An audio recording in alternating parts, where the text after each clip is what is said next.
Hello guys and welcome back again. In this video I will show you how to crop image or object or anything using Photoshop. For me, I'm using the 2019 version of Photoshop. If you have the 2022 or 2014 version, it will still work for you. Now let's get ahead and click on File and New and choose a preset from Photoshop library.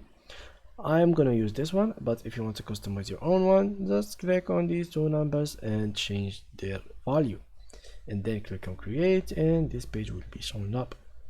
Now let's click on file and click on open, and let's drag this, for example the CV, to our page. Let's say for example you really don't need all this PDF, or you only need this picture of this girl. Well, there is two different ways to crop this image and to only have it.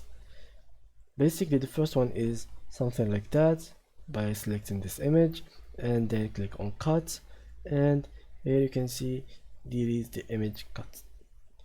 And if you want to only have this, for example this image shown on its own page all alone, the method is pretty simple. Again, just select it again, for example like that, click on control and then click on the layer, and then click on image and then crop.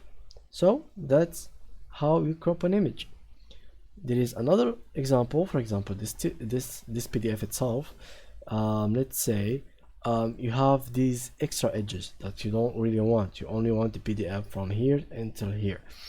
How to do so? Now we delete these extra edges by selecting them and click on let's click on this layer and then removing them by clicking on delete button on your keyboard, and as you can see now it has been cut.